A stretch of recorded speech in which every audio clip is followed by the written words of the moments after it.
Special Operations Training Detachment, SOD West, Burro Team. Coming at you from NTC, Off the Radar. This is Off the Radar. I'm Captain Weston Rich, an observer coach trainer for the Green Berets at the National Training Center.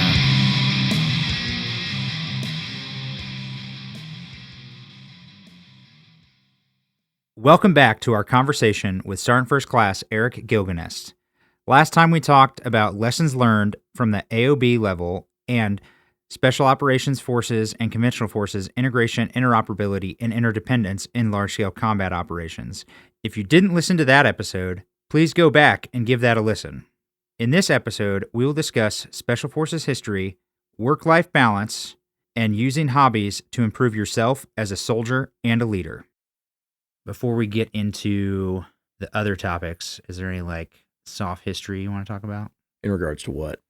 We've talked about just knowing the history of Special Forces and how important it is to understand our culture and where we come from as a regiment. I'm drawing a blank on specifics, but I do know that you know, or that you care. Some people just show up and they're like, this is, they move forward and they don't learn about the past, but through your woodworking, you're like, I'm drawing a blank on the knife. The V42, you have the Fairbairn Sykes, and then you have the Yarborough, that's the modern blade, Yeah. So okay, well, which SF knife's your favorite knife? I would say the Fairbairn Sykes. Just the way that it looks, the weight in the hand. If you get your hands on a real Fairbairn Sykes, you're winning. That is not a cheap blade. There are some out there that are going for anywhere between $4,000 to $6,000. The ones that I use for my plaques are from Fox Knives, and they're made out of Italy.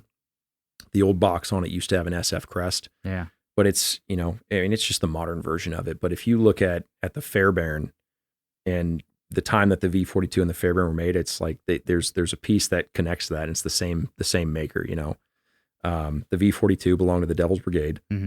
The Fairbairn belonged to the OSS.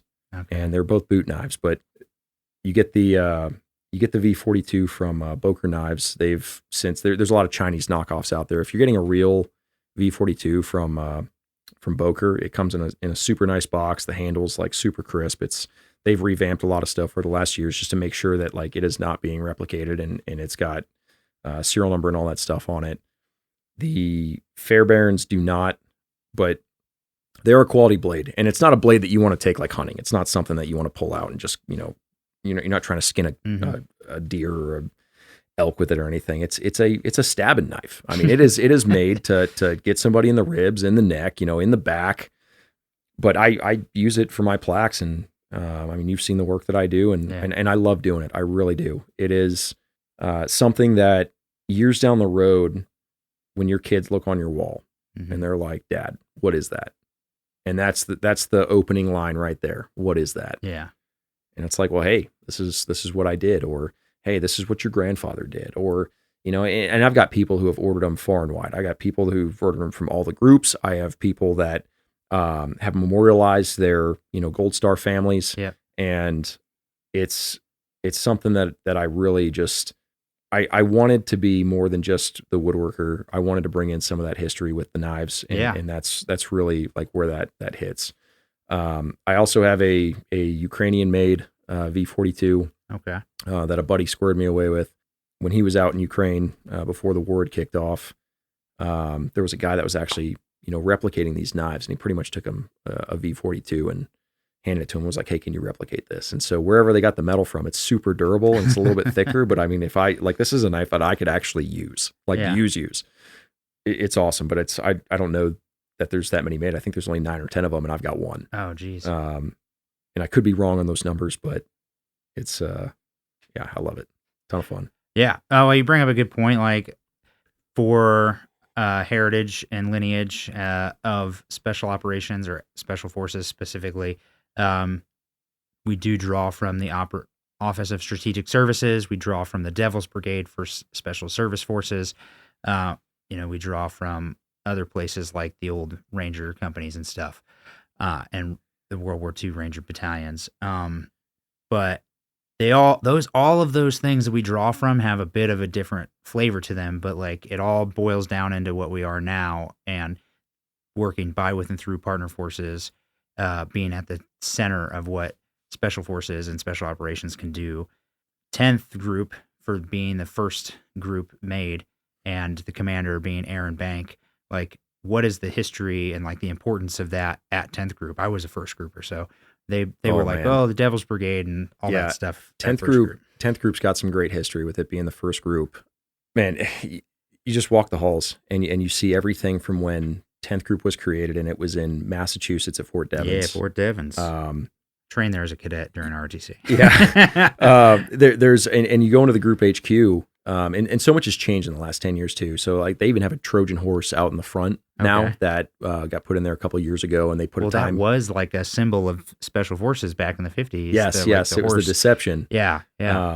So yeah, and then they've got pictures of Colonel Aaron Bank. They've got a statue of him, father of special forces, and they've got pictures of all the original, debts that were out there. Yeah. And I was on staff duty once, and everybody hates staff duty. Everybody hates CQ, staff duty, whatever, you got to do it. Yes. I think I actually volunteered for it, or I lost a bet with somebody, so I had to do it. So, this was on I believe a 4-day weekend. And best time for staff duty for sure. Yeah. 4-day weekend. And all of a sudden, this group of old ladies comes walking in. Okay. And I'm like, what are these ladies doing here? I'm like, there is nobody here. I don't want to deal with this right now. It was one of the wives of one of the original DET members. Oh, wow. And I felt so bad that I even had that thought. And the fact that I got to shake her hand, I can see, the officer's face in my head. I can't remember his name. But he was one of the originals, like one of like the first 10. Okay. And yeah, his wife came in, and she's going, like, she knew better history than we did.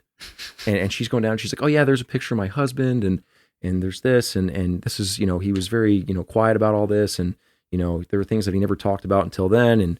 And I'm just sitting there, and I just kind of like, my heart just kind of sank a little bit, because I was like, Eric, you are such an idiot. Like, but yeah, I mean, it was pretty neat to have that moment there, and I was like, wow, this is crazy. Like, I didn't even think any of those people were still alive. Like, even family. You know? But I was wrong. I was dead wrong. Where they are now, I have no idea. But that was probably 4 or 5 years ago. So yeah, well, I mean, that is important, and like every group has their own bit of history, but 10th being the first and the original, and like getting to meet somebody that was associated with that, like family member of that, that's crazy. Yeah. When I was in the Q course, they were bringing in Billy Waugh to the Alpha course to give a talk, and the day they didn't tell us what was going on beforehand. They're just like, go to this classroom, and all of a sudden there's this old guy giving a spiel about, I jumped in a tactical nuke back in Okinawa and whatever year it was. Man. And it was like, this is crazy. Like, I mean, you can read about it in, I can't remember the name of his book, but yeah, I just like missed the opportunity to actually like really, the coolest part about that particular day, in my opinion, was he's like, I know this guy and I know that guy. And oh yeah, I know General Jack Singlob. And he called him on the phone. Yeah. And that's one of the original OSS guys. Yes, and it's interesting. Like, wow. It's interesting you bring him up. So there is a guy that had followed me on Instagram for a while, and since I've had a new account and stuff, I got to look him up. But he does a lot of SOF history, and he's a retired Green Beret himself, retired as a lieutenant colonel. Okay, trying to think of his name, but he had interaction with General Singlaub often, and he liked my woodwork. Yeah, and he had asked me to do a set of OSS wings or the SF wings for General Singlaub. Like the 4th Battalion style. Yeah, and I was in the process of getting ready to do it, and General Singlaub passed away. And I think one of my biggest regrets is that I got so bogged down with work, and I didn't sit there and look at what was in front of me and say, man, he's getting up there. Like, I don't know how much longer he's going to be here. And like a piece of my woodwork could be on an OG's wall. Yeah. And I missed the opportunity. Mm-hmm. And I wish, man, I wish I could I could go back and do that. Yeah. Mitchell Utterback. Yeah. That's his name. All right, we'll look him up. So to just finish up this part, like, know your history. You're going to get on a detachment if you're out there listening, you're SF or you're in the Q course or something. Like, you're going to get on a detachment and they're going to tell you, like, oh yeah, this guy was here before you. This guy was here before you. Like, understand your forebears, and appreciate all that they've done, and then work hard every day to live up to the legacy that they've left for us. But you mentioned getting bogged down in work. Let's talk a little bit about work-life balance. We talked about how it is trying to work here, but like just in general, like you had, a really hard charging career before you came here, and you came here and you were like, hey, I need to take some personal time to get my head right. You were able to do that, but like, how do you approach work-life balance, being a lethal and ready soldier that also is there for their family? I will tell you, throughout majority of my career, I put the Army first, and it was detrimental to my marriage. Yep. My wife and I finally talked about it. Really, really talked about it. Like, this wasn't just a quick conversation of, hey, I'll do better. I'll fix this. I'll put the Army second. And we all know that we signed the dotted line. Like, there is a point where you have to put the Army first, and that's just a reality. But I think if you are in a position to be able to pick and choose, and it's the difference between you sticking around and listening to, something that just isn't going to matter, and going home to being there for your kids and your family, you're going to take what your kids and the rest of your family's doing. Like, you can deal with this tomorrow. Yeah. This is a tomorrow problem. So it's a struggle. And it's taken me years to really just grasp that. I was a total yes man. You could call me at 2:00 in the morning and say, hey, I need help. Yeah. And I would grab my keys, throw on some pants, and I'd be down the pass, back on the 10th group compound, or we're at a buddy's house in a heartbeat just to help him out. That's how I took it. And then when I realized that my wife was over it, and she was just over the Army in general, she's very proud of me and she's always been very supportive.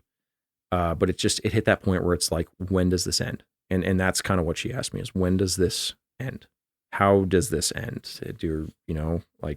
Are you always gonna be like this, or are you gonna start putting the family first? And kind of one of those talks where it's like, I hope your next adventure includes us, type of thing. So it's that kind of cuts you deep. So you really have to find that balance, and that's up to every individual. I can't figure that out for you or anybody else. They have to pull that and realize what it's going to take. Yeah.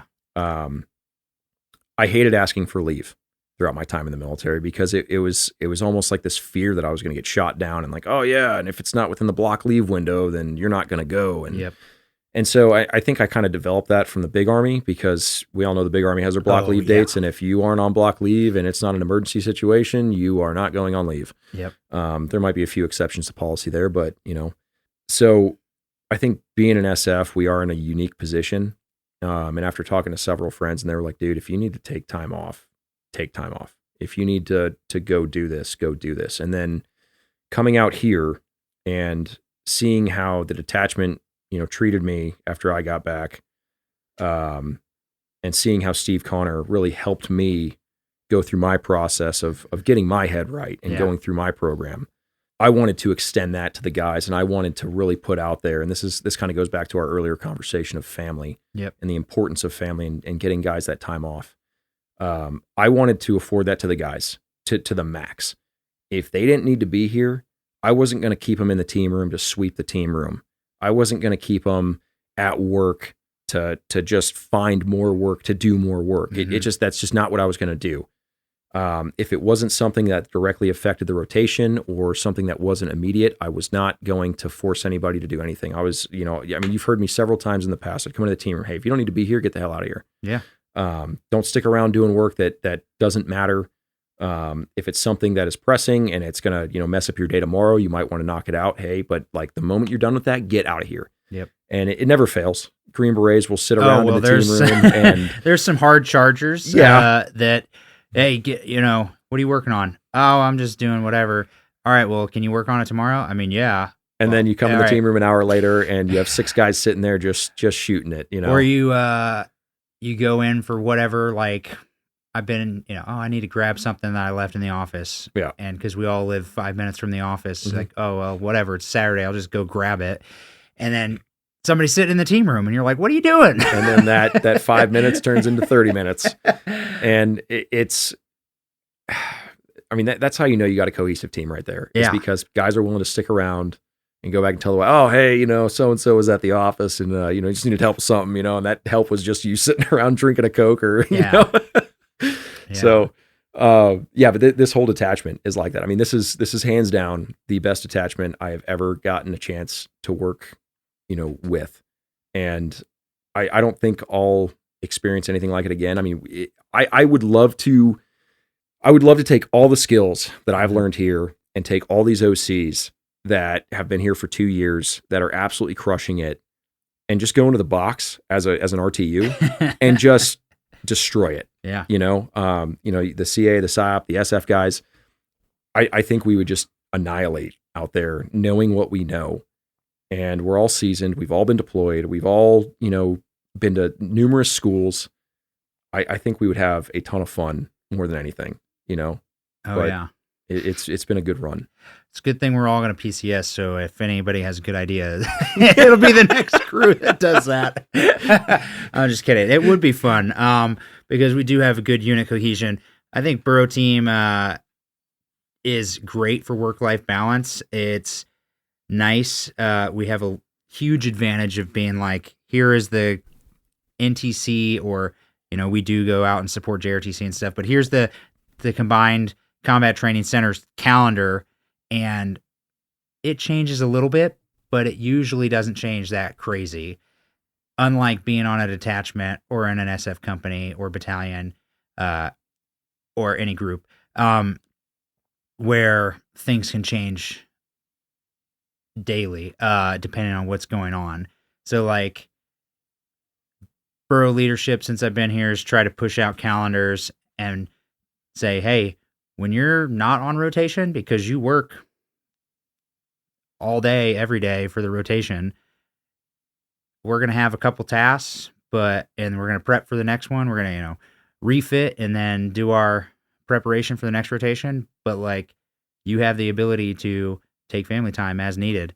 And I think it's hugely beneficial. Yeah. All right. And then the last thing I wanted to talk to you about, which we've mentioned already, is your hobby, which then is now also a business. And it's something that, you can use as you near retirement of the military, is your woodworking. Like, So what got you into that hobby? How did you make it a business? So in my head, I'd always wanted to be a business owner. Okay. I'd thought about a coffee shop. I thought about coffee, and then you got Black Rifle Coffee out there. And I'm like, well, there's no way I'm going down that road. So I really looked at the skills that I was good at. As a kid, I was pretty artistic. I loved drawing cartoons and, other stuff. My dad had introduced me to a scroll saw at a young age, and, gave me his old Craftsman one, years ago. And that's what I started with. So kind of always had it in my head that I wanted to just create. Okay. And then I was at a retirement party, and my very first team sergeant got this beautiful, wood SF crest. All right. And I saw my medic pull it out of a bag, and I was like, dude, where did you get that? And he's like, oh, this guy down the road makes them. So the original creator of that SF crest was Wade Myers of WM Woodworks, and he's out of Colorado Springs as well. He's a retired CSM from 4th ID. He was a signal NCO for, I believe, all of his career. And he started doing woodwork, I think probably midway through his career in the military, and he just got better and better and better. Yeah. So I knew a lot of things from my grandfather owning his own business years ago, and the things that he taught me about, just houses and construction and whatnot. But I wanted to do something that was very niche, and this was it. And so I had approached Wade. I'd called him up, had to make me a crest and actually do, I think it was 2 or 3 items. And it was all mounting my knives. It was the V42, it was the Fairbairn, it was the Yarborough. And when he pulled up, I, handed him the cash and I just said, hey, could I learn from you? Like, I was like, I know what a scroll saw is and I know you're a scroll saw artist, but could I actually learn from you? And he seemed like he was kind of hesitant at first. And I think that he had people come into the shop that wanted to learn as well. And it was kind of a failed attempt for some because they realized the amount of work that went into it. But with me being super hyperactive, high strung, ADHD, I was like, this is something that grips me. And I know that I can do this. So after that conversation, Wade kind of, went off on his own there, rode off into the sunset. And I was just kind of left there like, well, I don't know if he's going to call me or not. And then about a month later, I called him back and I was just, again, I was like, hey, can I please come down to your shop and just take a look and learn a little bit? And I went down there and he showed me all this stuff. And I'm sitting there and I was like, dude, I know how to do this. Like, the process is what I was missing. And so he showed me the process and I ended up buying a laser engraver from him, which a lot of people sit there and they're like, oh man, you totally laser cut all that, which that's not true. I use the laser cutter. Wade and I use the laser cutter for letters, like letters, numbers, and just simple engravings. All the rest of those are templates that we create and we actually cut out on a scroll saw. And so when Wade showed me all this stuff, I took it and I ran with it. And then it was just, after I started building these SF crests, that's what I started with. A lot of the team started to support me on it. And it was just people just, hey man, can I get 2 of these? Hey, can I get 4 of these? Hey, can we get 6 of these? I was like, okay. And Wade gave me the permission to make them. And he was like, matter of fact, I hope you take it because the amount of business I get from those is just nonstop. And he's like, I don't have time to make them all the time. I was like, okay. So as it grew, I looked at my wife and started to see, what I was making. And I was like, I need to turn this into a business. Yeah. And so I did that and I never looked back. And it's like every team sends me their logo. They're like, hey, I want it like this. I wanted it a shadow box. And as time has gone on and more people have supported the business as it's grown, I've been able to get far better tools. I've been able to create way better things. And now I'm at a point where I am just doing professional level stuff. And it really, like, I mean, if you throw something my way, unless it's like some weird wood bent, grandfather clock that's 16 feet tall with a twist in it and, looks like something from Beauty and the Beast. Challenge accepted. You might get something close, but it's not going to be what you think it is. But yeah, I mean, for the most part, like I can do whiskey and bourbon tables. I can do coffee tables. I can do dinner tables. I mean, I can, if I really wanted to, I could get an entire slab of walnut and build you a complete, office meeting table with your team logo in it, or, whatever you want in it. Like I have the capacity and the capability to do all of this right there in my shop. And then I love mounting knives. Like that's one of the big things was mounting the V42, the Fairbairn, and the Yarborough. So that's where I came out with the Jed wings, and I started swapping over to hardwood, not using as much pine, and using all hardwood. So walnut, spalted pecan, cherry, bird's eye maple, that type of stuff. That was a huge seller. A lot of people buy that. And then the MFF wings. MFF wings are super tedious. They take forever. The cuts are just, they're not super hard. It's just extremely time consuming. And if you mess up on, some of those corners, you dry fit it all, you put it all together. But if it doesn't match up at the end, it's a failed black. You got to go and recut certain things. But those are the big ones that I mount the knives on. And that's really where my heart is doing things for the regiment. A lot of guys have ordered my stuff. I think I've probably done about 500 of those SF crests, whether it was for a Yarborough, Fairbairn, or V42. Yeah. And I used to say, hey, I really want to mount this blade on this. And then I just got to the point where it's like, hey, if they want their blade mounted on an SF black, like I'm just gonna mount it. Yeah. So that's where I'm at. So how did picking up woodworking initially as a hobby, like how did that help you as an NCO, as a soldier? I had to learn how to manage a business. And if you look at the military, at the end of the day, the military is a business. Yeah. You have to manage yourself. You have to manage your time. You might have to manage people on occasion. I had my brother come in and work in the shop, and that was it was different. I'll say. I quickly realized that bringing somebody into the shop that did not have the necessary skills to do what I was doing right off the bat, you will learn and or you will burn and lose a lot of wood. Yeah. But it comes with training. Like you have to train. Yeah. Your employee. You have to train your soldier. Yeah. So that was kind of an obstacle for me, and then I kind of put my brother on sanding and spray detail. My old team sergeant actually came and worked for me for a little while, right before PCS and out here, and that was really awkward too, because I'm like, well, he's kind of my team sergeant, but he's retiring. Yeah. And I'm sitting here like barking orders saying, hey dude, I need you to hold this. I need you to sand that. I need you to go over here. And he was really good. He had quite a bit of experience. He was a former Charlie, and it was easy for us to work very fluid like. Yeah. And once we got our rhythm down, it was only, for a couple months, but yeah. It was a good time while I was there. But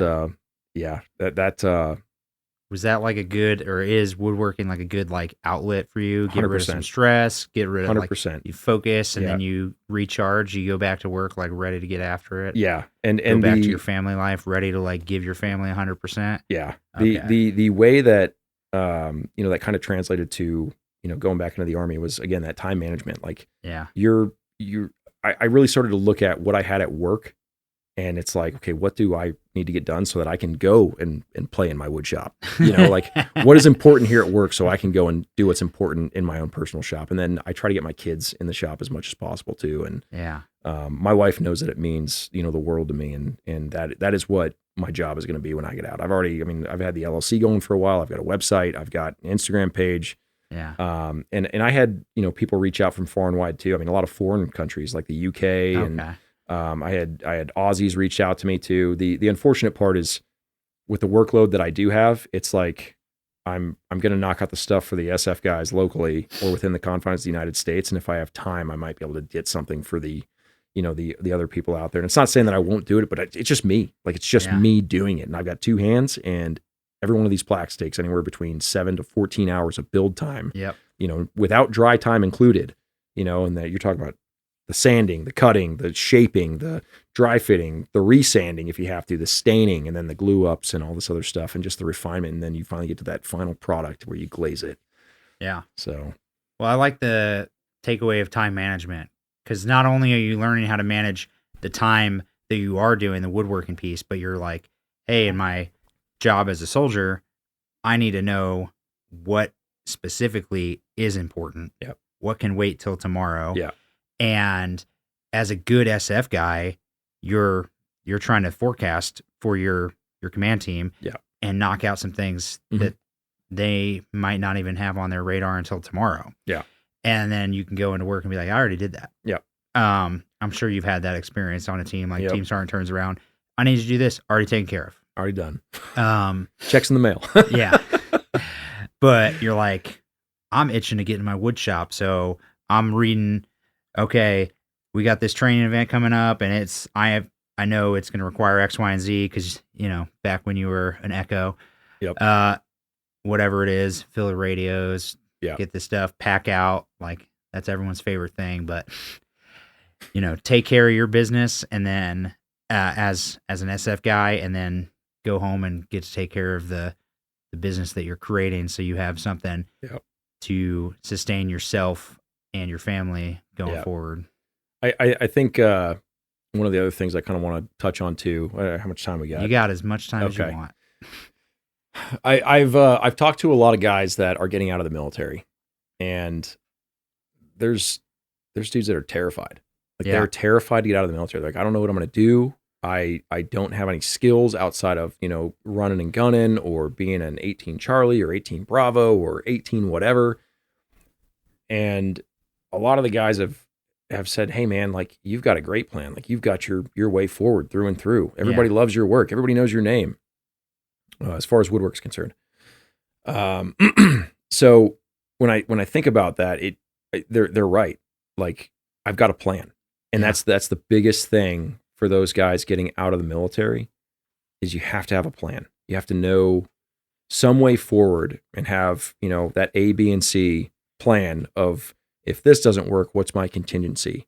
What's my tertiary? You know, like what do I do in the event that something falls through? Yeah.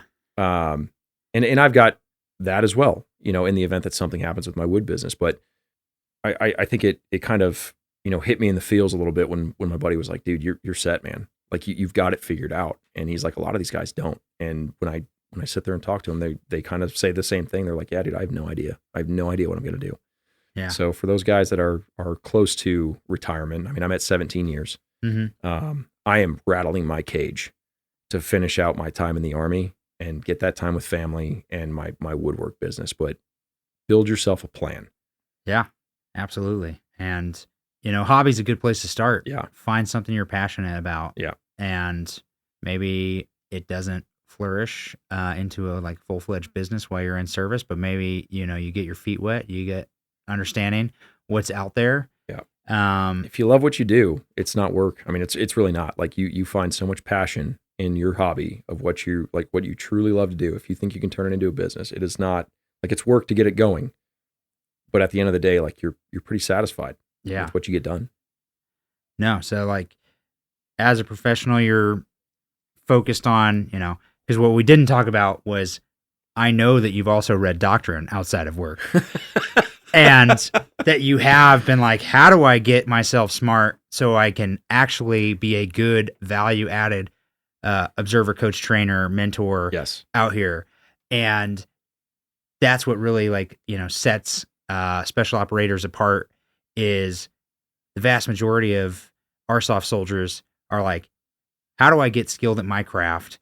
And then in the free time, you know, how do I get good at whatever it is? Whatever else there is, because, you know, for some people it's fitness, for some people it's woodworking, for some people it's whatever. Yep.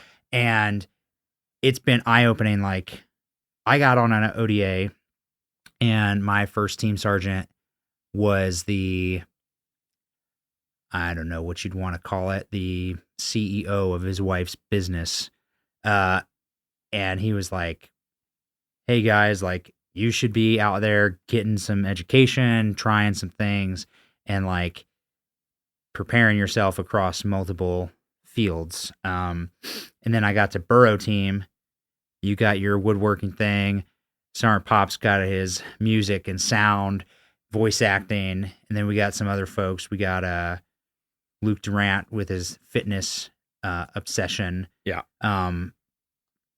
But like, it's just great to see that you can balance work with your other passions, and then that actually can provide not only fulfillment and like recharge you to be good at your other things, but also like, hey, when I'm done with the Army, I have something that I know I want to do. Yeah.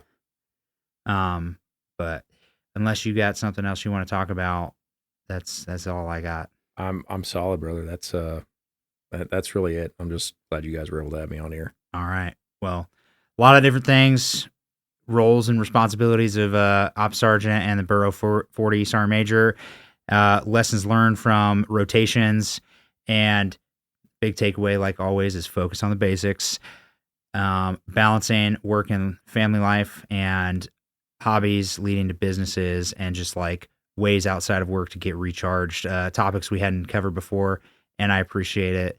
So thanks for being on, Erik, and thanks for being my Sergeant Major. Too easy. It's been a good run.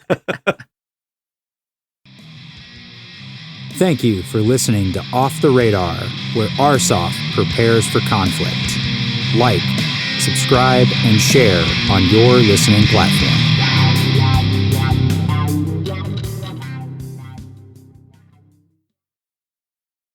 Actions will determine the outcome.